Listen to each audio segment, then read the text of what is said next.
The offer that changed everything.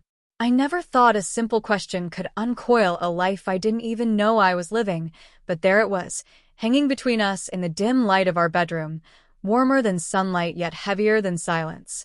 My wife stood across from me, a mixture of determination and gentleness in her eyes, holding something as ordinary as a makeup kit, yet as monumental as a key.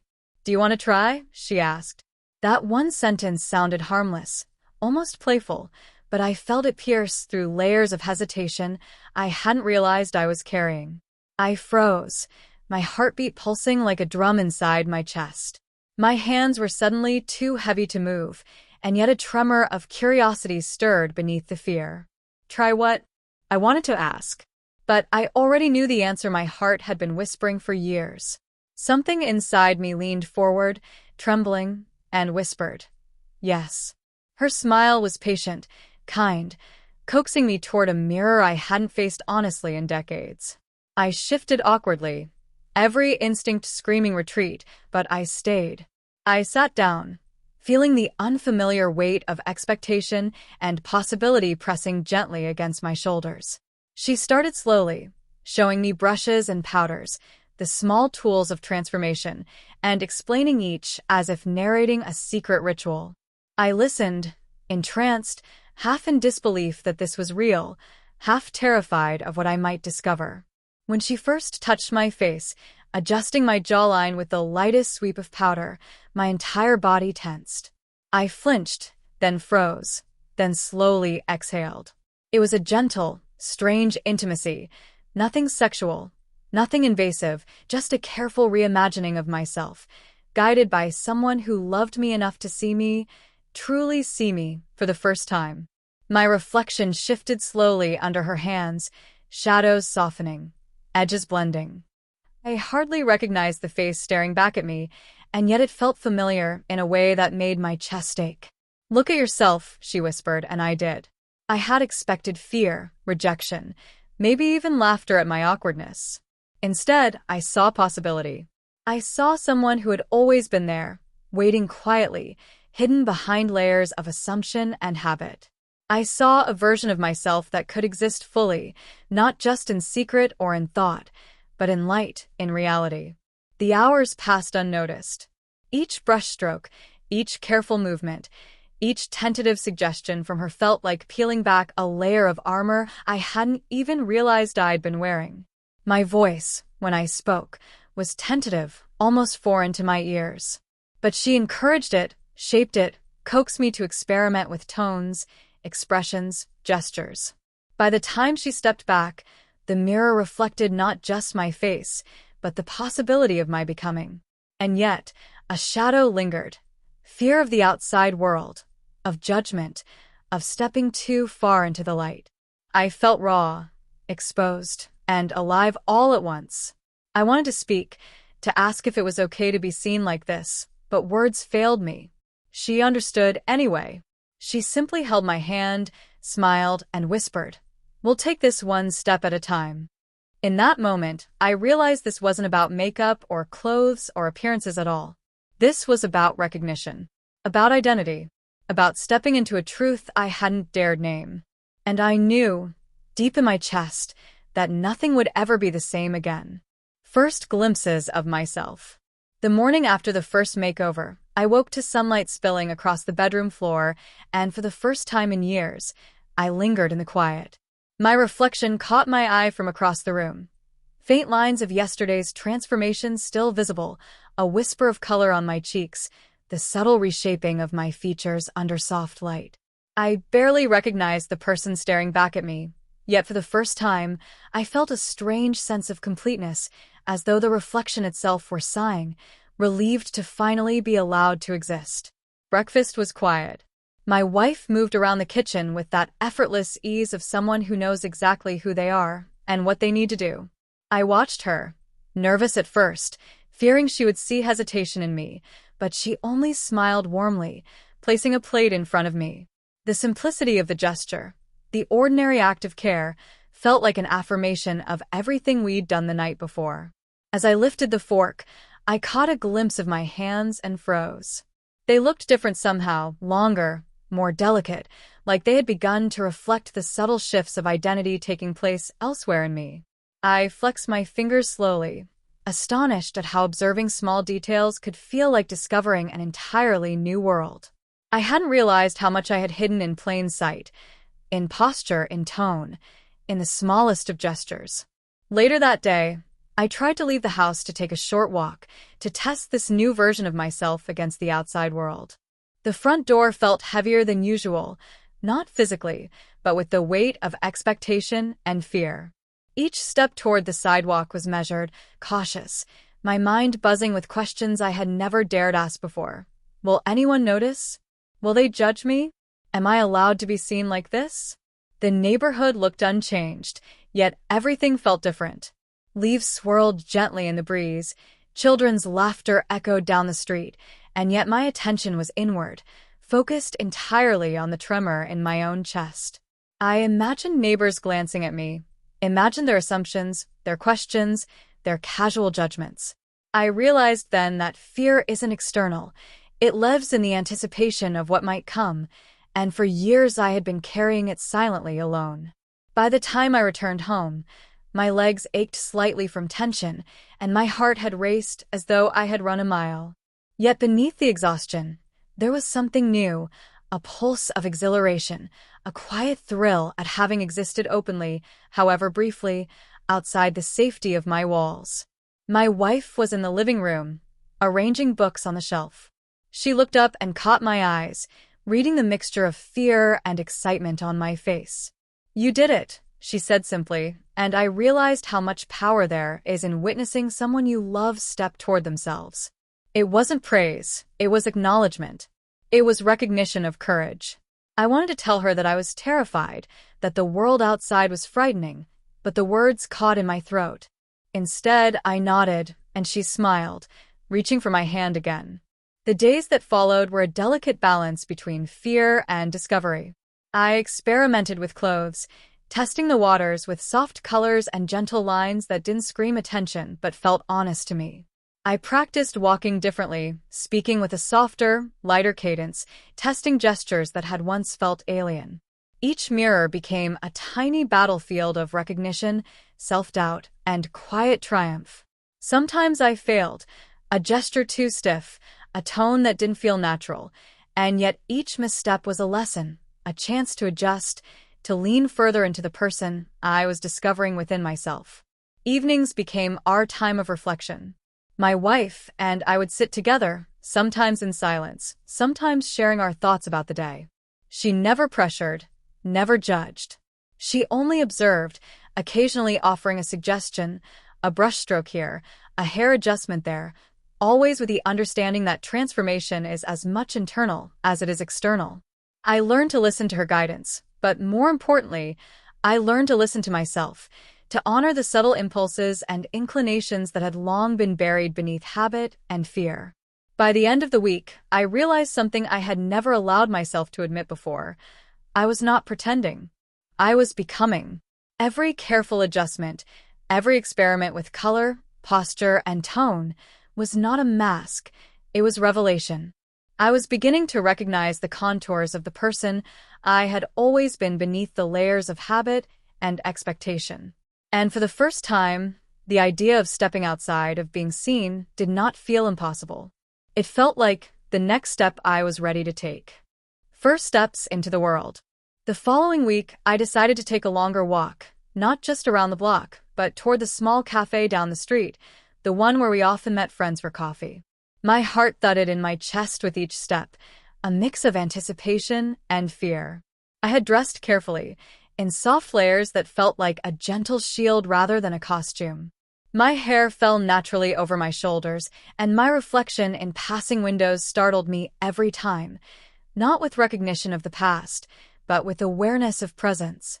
I noticed how my movements had begun to shift, a subtle lightness in my step, a softness in my gestures. I caught myself smiling reflexively at strangers, almost shyly, but it felt like the world was responding, or perhaps it was simply that I had begun to notice it more clearly. People didn't stare as I had feared. Some glanced, curious, some smiled briefly, and a few didn't notice at all. For the first time, I realized how much I had been rehearsing invisibility, shrinking to fit a world that didn't ask me to exist fully. At the cafe, the smell of coffee and pastries greeted me like a familiar embrace. I ordered a drink, fumbling slightly with the menu, aware that every movement was under scrutiny, at least in my own mind. The barista smiled warmly, not with mockery, but with casual friendliness. I felt my chest lift slightly, a quiet victory, and found a corner by the window to sit. I watched people outside, observing how their attention flitted from one thing to another, how little they lingered on me. It was liberating and terrifying at once. I sipped my coffee slowly, feeling the warmth seep through me, grounding me in the present. For the first time, I understood the quiet courage of ordinary existence, simply being seen without needing to perform or hide. After a while, a neighbor from down the street came in. She looked at me, paused, and then smiled. "You look happy," she said. No judgment, no curiosity disguised as concern, just a simple observation. I nodded, feeling a blush rise, but also a sense of affirmation. Happiness was not a secret anymore. It could be seen, even acknowledged. Walking home, I felt a subtle change in my posture, not a conscious adjustment, but a natural alignment, as if my body was remembering how to exist without apology. The leaves crunched beneath my shoes, the wind tugged playfully at my hair, and the sun struck my face in a way that made everything feel vivid and alive. For the first time in years, I felt like I belonged in the spaces I occupied, not because I had earned permission, but because I was willing to claim it. Back at home, my wife was waiting, arranging flowers on the kitchen table. She didn't ask about the cafe. She only glanced at me with a smile that carried pride and relief. "You're glowing," she said softly. Her words were simple, but I understood them to mean more than appearance. They meant courage, presence, self-acknowledgement. That evening, we sat together in the living room. I shared some of my observations, the fleeting anxieties, the subtle triumphs, the quiet realization that stepping out hadn't been as unbearable as I had feared. She listened patiently, never interrupting, never minimizing. In her silence, I understood the depth of her support, that this transformation was as much about witnessing as it was about guiding. Over the next few days, I experimented more boldly. Simple changes, a different blouse, a scarf, a new hairstyle, felt like gestures of self-expression rather than performance. I spoke more freely, laughed more easily, and noticed that my reflection in mirrors had begun to feel like a companion rather than a stranger. One afternoon, Daniel, a close friend who had always been supportive, stopped by unexpectedly. He looked at me for a long moment, smiled, and said, "You look right. Like you finally fit in your own skin." The word struck me with a force I hadn't anticipated. It wasn't about approval, it was about recognition, about being seen authentically, and I realized that this recognition mattered more than I had imagined. That night, alone in my room, I opened my notebook and began writing again. But these entries were different. They weren't full of fear or doubt. They were careful observations, moments of clarity, reflections on how it felt to step into the world as myself, to navigate ordinary spaces with newfound authenticity. Every sentence felt like a small declaration. I am here. I belong. I am allowed to exist. For the first time, the idea of public spaces, once fraught with anxiety, felt navigable. There was still fear, yes, a shadow that lingered at the edges, but it no longer defined me. I was learning, step by step, that transformation is not a sudden unveiling, but a slow, deliberate dance between who we were, who we are, and who we are becoming. Tests of courage. The first true test came sooner than I expected. A colleague at work, someone I had known for years, asked if I wanted to join a small gathering after hours. Nothing formal, just coffee and conversation, but the idea of stepping into a social space in this new version of myself made my chest tighten with apprehension. For weeks, I had been careful, practicing in front of mirrors, venturing briefly outside, but this was different. Here, I would be seen by people who knew me in the old light, who expected the version of me I had long hidden behind routine and habit. I told my wife about it in the quiet of our kitchen. Her eyes softened as she reached for my hand. "You can do this," she said, but I saw in her gaze that she understood the enormity of what I was about to attempt. Encouragement was simple, but it carried a weight that steadied me in a way words alone never could. The night of the gathering arrived, and I dressed with care, choosing layers that reflected both authenticity and caution. Each choice felt deliberate. The cut of my blouse, the softness of my scarf, the gentle hint of color on my lips. As I adjusted my hair one last time, I caught my reflection and, for a moment, felt the old fear spike sharply. But then I exhaled, recalling my wife's quiet support, Daniel's words about fitting into my own skin, and the moments of freedom I had tasted in brief excursions outside. Stepping into the evening air, I felt the familiar shiver of nervousness, the sensation of every eye potentially noticing me. The journey to the cafe felt long, every step echoing the internal questions I had been rehearsing. Will they accept me? Will I falter? Will I shrink back? Once inside, the room was warmly lit, the murmur of conversation filling the space. Familiar faces turned toward me as I entered, some registering surprise, others curiosity. I could feel the tension in my own chest, yet I held my posture, lifted my chin, and walked toward a small table where I knew a friend would be waiting. The first moments were awkward. Conversations that had flowed easily in the past now required careful navigation.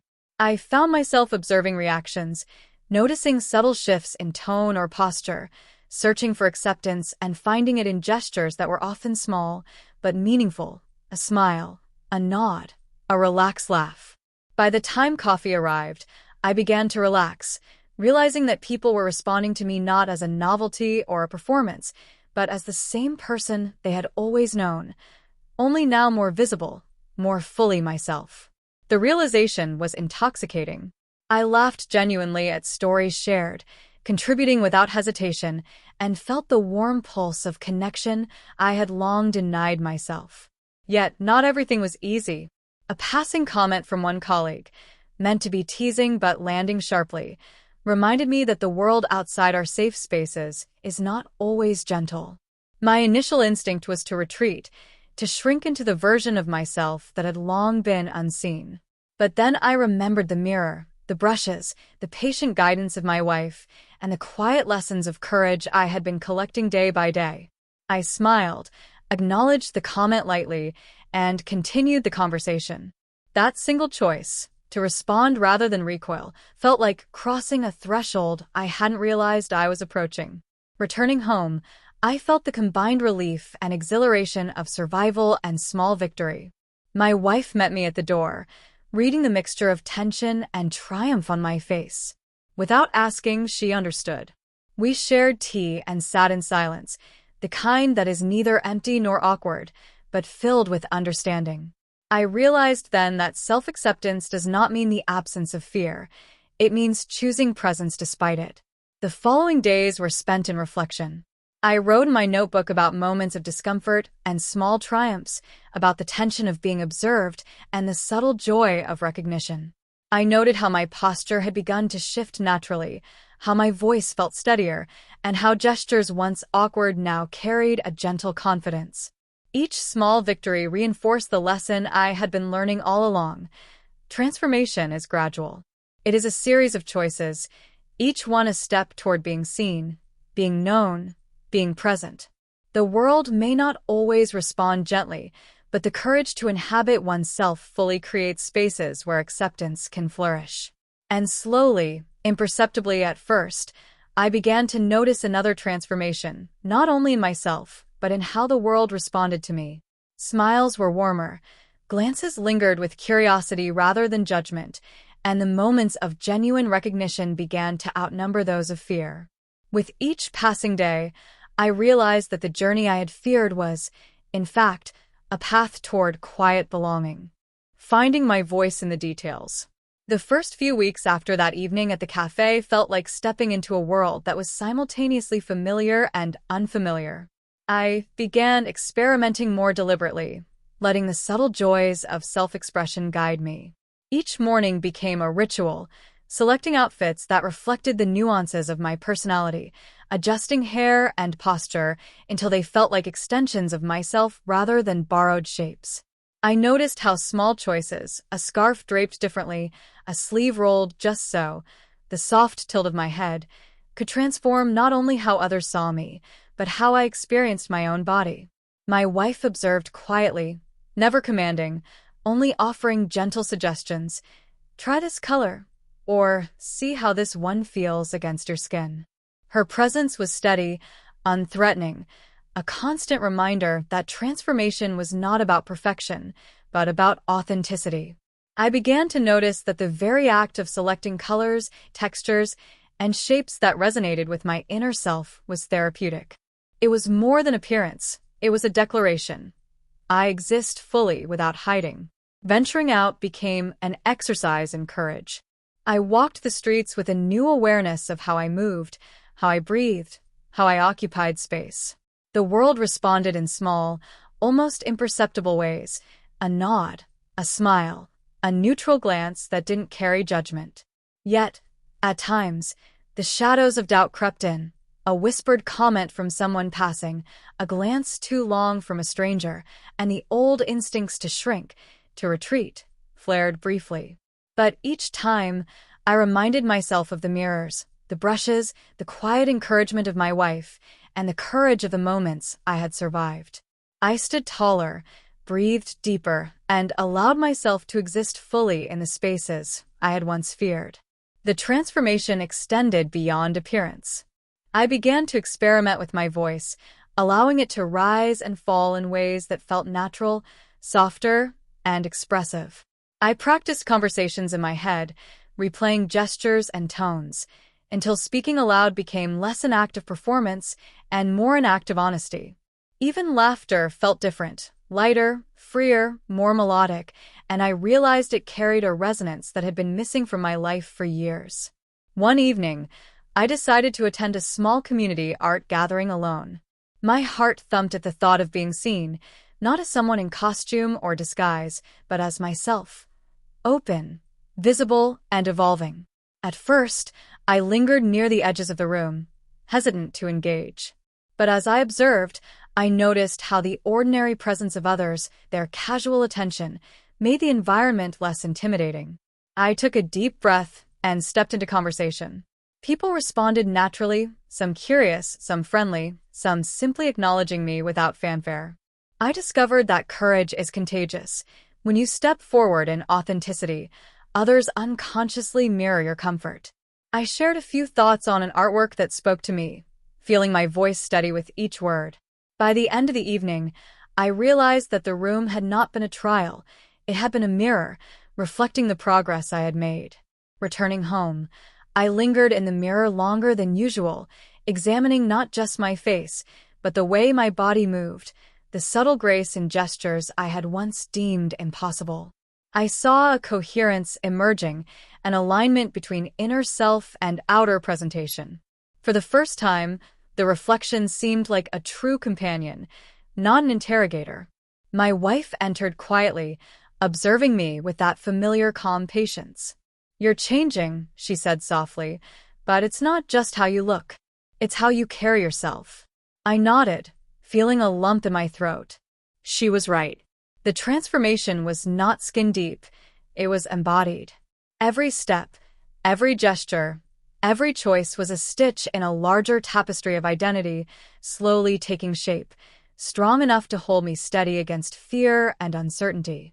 That night, I wrote in my notebook, not about fear or hesitation, but about discovery, about color and gesture, voice and posture, and the quiet thrill of inhabiting spaces fully. I noted the subtleties I had begun to notice, how light falls across a cheek, how a scarf frames the neck, how standing tall can shift not only how others see you, but how you see yourself. Each observation was a testament to growth, a silent affirmation that transformation is not a singular moment, but a mosaic of experiences and choices.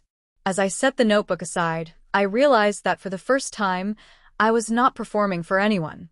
Not for my wife, not for Daniel, not for the world. I was simply existing, and that existence carried a quiet beauty, fragile yet undeniable. The journey was far from over. There would be challenges, doubts, and unexpected tests, but for the first time, I felt ready to meet them as myself, fully and unashamed. Reflections and shadows. Life had begun to feel like a delicate dance, one foot stepping forward, the other poised to retreat, as I navigated the world in this new version of myself. Each morning, I dressed with care, each outfit a negotiation between comfort, authenticity, and the courage to be seen. I noticed how people reacted differently. Friends who had always been casual now regarded me with quiet curiosity.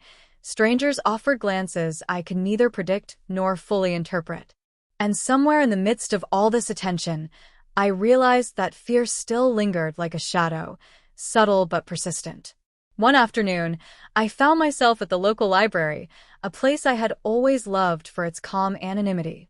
I had chosen an outfit that felt safe, soft pastel tones, a simple scarf, and shoes that allowed me to walk comfortably yet confidently. I walked through the aisles, letting the familiar scent of paper and ink ground me. But when a group of acquaintances from work appeared, my heart skipped.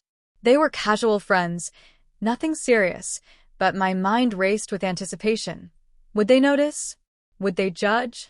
Would they see through the subtle courage I carried? The first glance was enough to send a tremor through me. They looked, paused, and then smiled politely, as if acknowledging my presence without comment. Relief washed over me, almost intoxicating.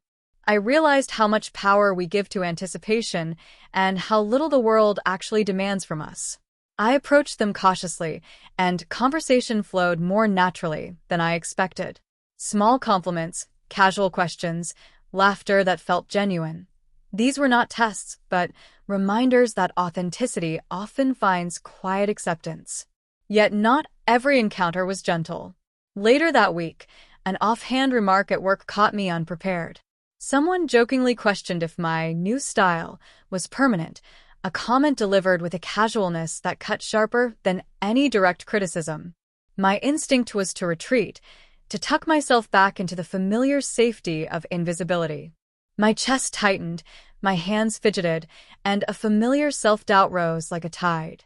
But instead of retreating, I remembered the mirrors, the brushes, the steady support of my wife, and the quiet victories of the past weeks.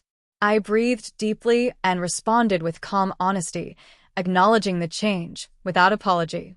The moment passed, small and fleeting, yet the act of facing it without recoil felt monumental. Returning home that evening, I lingered in front of the mirror longer than usual, examining the subtle transformations taking shape in my body and posture. I noticed the curves of my shoulders, the way my hands moved with newfound ease, the gentle expression forming naturally on my face. Each detail reinforced what I had begun to understand. Transformation is as much internal as external. It is the reconciliation of identity and presentation, the alignment of who we are with how we inhabit space.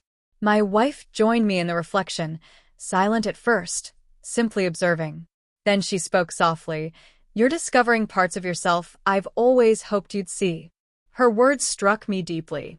They were not praise or critique, merely acknowledgement, yet they resonated with all the subtle triumphs I had carried in silence. For the first time, I realized that self-acceptance is not a destination. It is a dialogue, a continuous conversation between the self, those who love us, and the world we inhabit. The following days became a rhythm of exploration. I experimented with new hairstyles, different scarves, subtle accents of color, and even small changes in movement. The tilt of my head, the sway of my shoulders, the cadence of my speech. Each adjustment, however minor, felt like reclaiming pieces of myself I had long denied. I began to notice how the simplest expressions, a lifted eyebrow, a gentle smile, the way I gestured with my hands, could transform not only my own perception but the way others responded. Even moments of doubt became instructive. When I stumbled in social interactions or hesitated under the gaze of curiosity, I allowed myself to reflect without judgment. Each misstep was a lesson, each pause an opportunity to adjust and grow. I discovered that courage is not the absence of fear, but the choice to persist despite it. By the end of the week, I felt a subtle but undeniable shift. The mirror reflected a person who is not perfect, not fully realized, but fully present. My posture carried quiet confidence, my expressions bore honesty, and my voice flowed with ease. The world had not transformed. I had. And in that transformation, I found not only courage, but a deep, abiding sense of self-respect and authenticity. That night, my wife and I sat together on the balcony, the city lights flickering below. She reached for my hand and smiled, a simple gesture that held decades of understanding, patience, and love. "You're becoming who you were always meant to be," she said. And I realized she was right. Not because she decided it for me, but because I had allowed myself to see it, to claim it, to live it. Embracing the light. By now, the days had begun to blur into a rhythm I hadn't known I could sustain. Each morning carried its own set of small decisions: which colors felt right, how my hair fell, the way I walked and held myself. I began to notice that the reflection staring back from the mirror no longer startled me. Instead, it invited me into quiet conversation, asking me to consider who I wanted to be that day and how I wished to carry that presence into the world. The first outing that truly felt liberating was a casual visit to the park. My wife suggested it, as if sensing my readiness. I had chosen an outfit that balanced comfort and expression, a soft cardigan that draped naturally over my shoulders, a skirt that swayed gently with each step, and shoes that allowed me to move with a lightness I had forgotten existed. As we walked, the sun touched the edges of leaves, casting flickers of gold across the path. Children laughed nearby, their energy vivid and careless, and I realized how much I had missed simply observing life without fear of judgment. We paused near a bench, and she encouraged me to sit for a moment, to simply take in the space around me. I did, feeling the breeze against my skin, the warmth of sunlight on my face, the subtle rhythm of my own heartbeat syncing with the world outside. There was freedom in the ordinary, in the mundane, that I had never appreciated before. Each glance from passers-by, each smile, each small interaction carried the gentle thrill of acknowledgement without expectation. At a nearby cafe, we met a friend who knew me only as I had presented myself months ago, reserved, careful, cautious. Their eyes widened subtly when I approached, and I could see curiosity tempered with recognition. "You look amazing," they said softly. And for the first time, I didn't feel the need to deflect or explain. I smiled, responded naturally, and allowed myself to enjoy the moment. The act of being seen without fear or hesitation felt intoxicating, almost surreal. Back home, the mirror became both companion and confidant. I experimented with small changes, adjusting the angle of my hair, testing new shades, trying gestures that felt natural but elegant. Each adjustment revealed nuances I hadn't noticed before: the way my shoulders responded to posture, the subtle expressions my face carried when I was relaxed, the cadence of my voice when I allowed it to rise and fall freely. But the journey was not without moments of shadow. Occasionally, a stray thought would rise, questioning my right to exist this openly. Who am I to take up this space? Will they accept me? What if this is just temporary, a fleeting illusion of courage? Those thoughts lingered, threatening to pull me back into hesitation, yet I had learned the pattern: acknowledge, breathe, and continue. I had practiced resilience in quiet ways, and each moment of doubt became an opportunity to reinforce strength rather than succumb to fear. One evening, I stood before the mirror and tried something new. I experimented with a gentle smile, one that reached the eyes, carrying warmth and authenticity. I held the expression for a long moment, observing how it changed the reflection, how it transformed the tension in my shoulders and the tilt of my head. It was a simple gesture, yet it felt monumental, an acknowledgement that I could claim joy, that I could carry light, even in moments of uncertainty. My wife entered quietly, observing me without interruption. She touched my shoulder gently and whispered, "You're radiant." It wasn't about the makeup or the clothes. It was about presence, confidence, the alignment of inner self and outer expression. Her words were affirmation, but more than that, they were a reminder that the journey had been collaborative in its gentleness. She had guided, witnessed, and loved, but I had taken each step.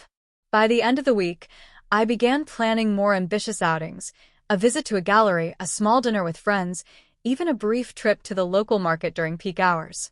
Each venture was a negotiation with my own nerves, a challenge to assert presence without retreat. Yet, each time, the world responded with more ease than I had anticipated.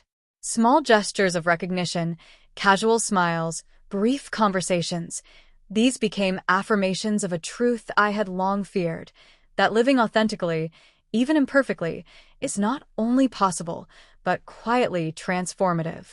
At night, I wrote again, filling the notebook with reflections on the light I had begun to carry. I wrote about laughter, gestures, and the small exhilaration of being seen. I noted how courage is not loud, not performative, but subtle. It's the willingness to inhabit your own body fully, to step into spaces without shrinking, and to allow moments of joy to exist without apology. For the first time, I felt a sense of continuity, a thread connecting my private transformations to the public self I was learning to inhabit. I understood that the path would not always be smooth, that moments of doubt and fear would resurface, but I also knew I had begun to internalize something far deeper, the alignment of identity and presence, the quiet power of authenticity, and the beauty of being allowed to exist as oneself. Stepping fully into myself.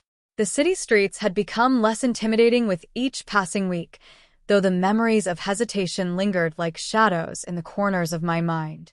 I had begun to notice a subtle confidence in the way I moved, the way I held my head, the cadence of my speech.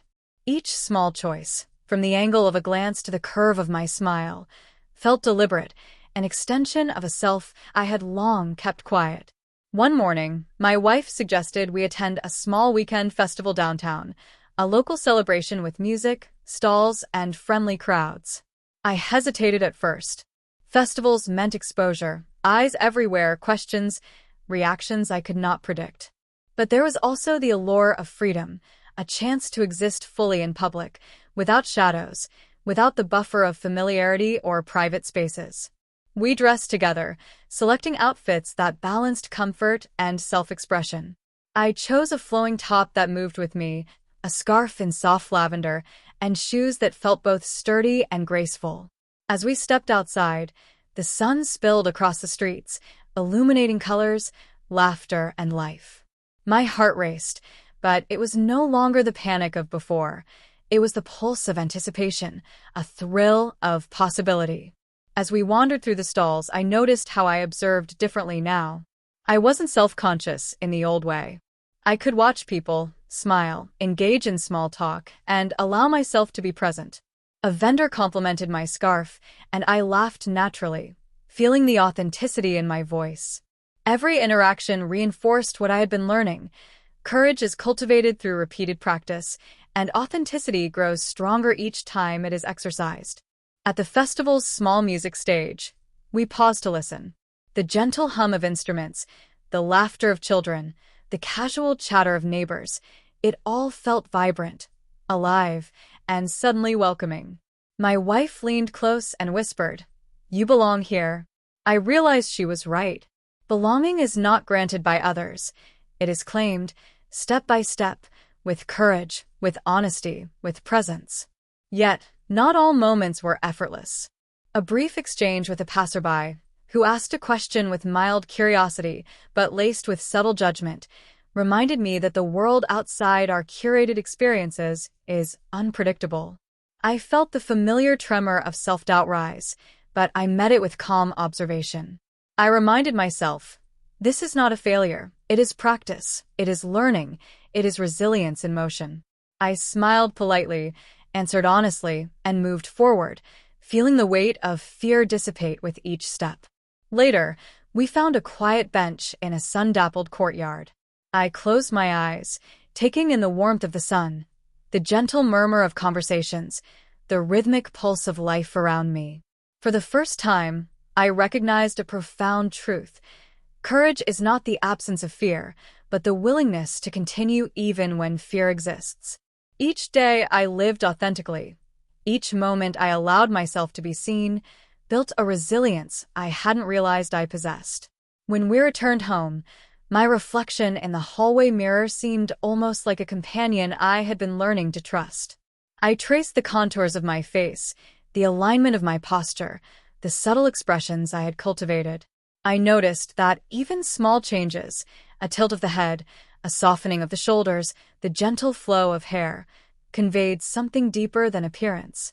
They communicated presence, awareness, authenticity. My wife entered quietly, watching me examine myself. "You've grown," she said softly. "Not just in how you look, but in how you inhabit the world." Her words resonated.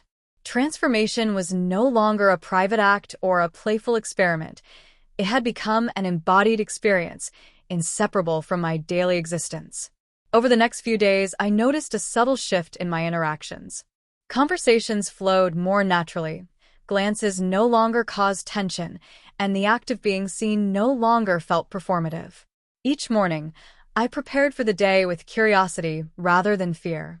Each evening, I reflected with gratitude, noting the courage, the growth, and the quiet triumphs of simply existing authentically. By the end of Part 8, I realized something vital. Transformation is not a singular event. It is a series of choices, a continuous dialogue between self, others, and the world. It is measured not in grand gestures or dramatic declarations, but in quiet moments of honesty, in small victories over fear, and the courage to step fully into oneself, even when uncertainty lingers at the edges. The moment that changed everything. It was a crisp afternoon when the moment came, one I had been unknowingly approaching for weeks. I had agreed to meet an old friend for coffee, someone who had known me before any of this transformation, before I had dared to step fully into myself. As I dressed that morning, I felt the familiar pulse of nerves, the flicker of uncertainty. I had grown more confident, yes, but meeting someone from my past always carried a risk. Would they recognize me as I truly was, or would they cling to the version I had long hidden behind routines and expectations? My wife walked beside me, a reassuring presence, her hand lightly brushing mine. "You're ready," she said softly. Her eyes carried a calm certainty, the kind that has seen countless small victories and triumphs, and I drew courage from it as we stepped into the world. The cafe was bustling, a comforting hum of conversation and clinking cups. I spotted my friend at a corner table, waving warmly. My heart quickened, not from fear alone, but from anticipation, the delicate tension between past and present, familiarity and authenticity. When we greeted each other, I felt a strange mix of vulnerability and pride. My friend's eyes lingered on me, a pause that felt simultaneously brief and eternal. Then, slowly, recognition softened into understanding. "Wow," they said, voice quiet but sincere. I didn't expect this. But you look truly yourself." Those words struck me deeply. It wasn't about judgment or approval, it was recognition, the acknowledgement of authenticity, the silent permission to exist fully as I was. My chest swelled with relief and quiet exhilaration, and I felt a warmth that had little to do with compliments and everything to do with validation. This was the moment I had feared and hoped for simultaneously, being seen by someone from my past and having my present self accepted without hesitation. We talked for hours about art, life, and the subtle shifts that come with personal growth. I realized that conversation had changed. My presence was no longer tentative, my voice steady, my gestures natural. Each laugh, each expression, each subtle movement carried confidence, a quiet assertion of self that no longer required concealment or apology. Returning home that evening, the sun casting long shadows across our living room, I felt a profound sense of alignment. My reflection in the mirror no longer startled me. It was a friend, a companion, a reminder of the path I had walked, the courage I had cultivated, and the authenticity I had claimed. My wife watched silently, her smile carrying the depth of all the moments she had witnessed. The first hesitant brushstroke, The nervous walk to the cafe, the laughter, the minor setbacks, the small triumphs. She took my hand, squeezing gently, and whispered, "You're complete in ways I always hoped you would be."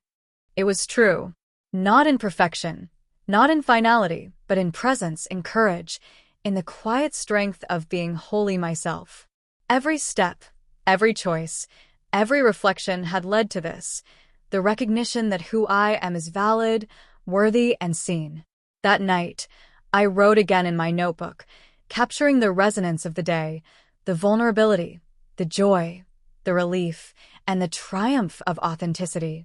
I wrote about how the small acts of courage, stepping outside, experimenting with gestures, allowing myself to be observed, culminated in moments that were profoundly affirming. I realized that transformation is not measured solely by external change, but by the internal alignment that allows the self to breathe, to exist, and to flourish in the light of recognition. By the end of part 9, I understood that this journey was not about anyone else. It was about claiming space, presence, and authenticity, embracing joy, and allowing life to reflect the truth I had long carried within.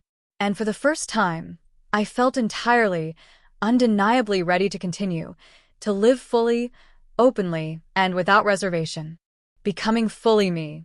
The morning light spilled gently through our bedroom window, painting the walls in soft shades of gold. I lingered for a moment, feeling the warmth seep through me, grounding me in the present. For the first time, I didn't rush to check my reflection with anxiety or self-criticism. Instead, I observed myself calmly, noticing not just features or posture, but the subtle, profound alignment of body, mind, and spirit. I had come a long way, from hesitant brushes and quiet whispers of possibility to a life that now carried the quiet certainty of authenticity. Every step, every small act of courage, every choice to be seen and present had led to this moment. The reflection in the mirror no longer startled me. It welcomed me home. Breakfast with my wife felt like a celebration without ceremony.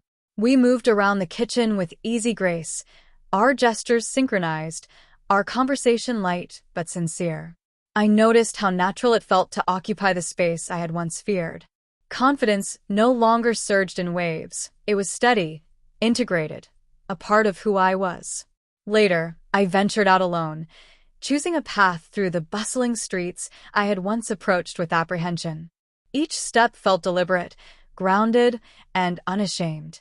I passed familiar faces, some smiling, some indifferent, and I realized that their responses were no longer what defined me.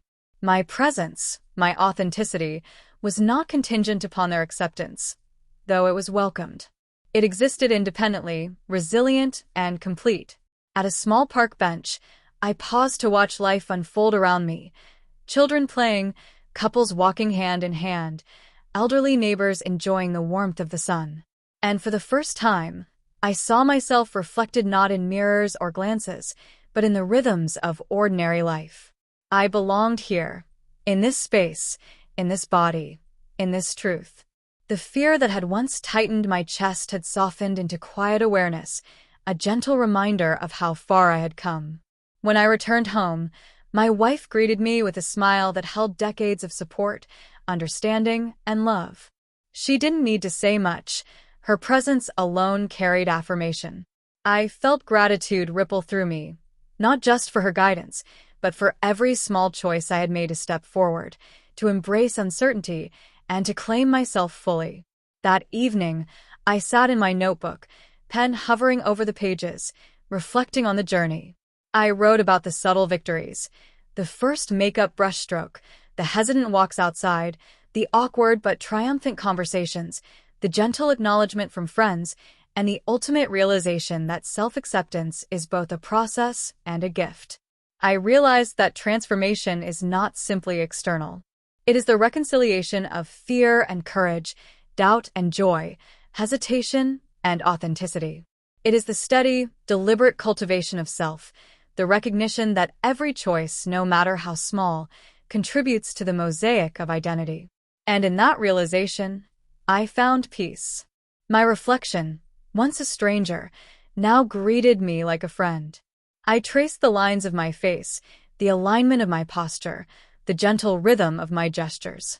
Each movement, each expression, each breath was an affirmation. I am here. I am seen. I am myself. As night fell, my wife and I sat together on the balcony, the city lights twinkling below, the air calm and steady around us. I took her hand, feeling the continuity of love and support that had carried me through each moment of fear, doubt, and discovery. I'm ready, I whispered, not to her, not to anyone else, but to myself. I'm ready to live fully. And in that quiet, unassuming moment, I realized the truth I had been seeking all along. The journey was never about perfection, or even recognition from others. It was about alignment, courage, and presence. It was about embracing the person I had always been beneath layers of habit, expectation, and fear. It was about becoming fully, undeniably, authentically me. The journey was complete, not as a final destination, but as a living, breathing reality, one I would continue to inhabit with pride, with joy, and with unwavering acceptance of who I truly was.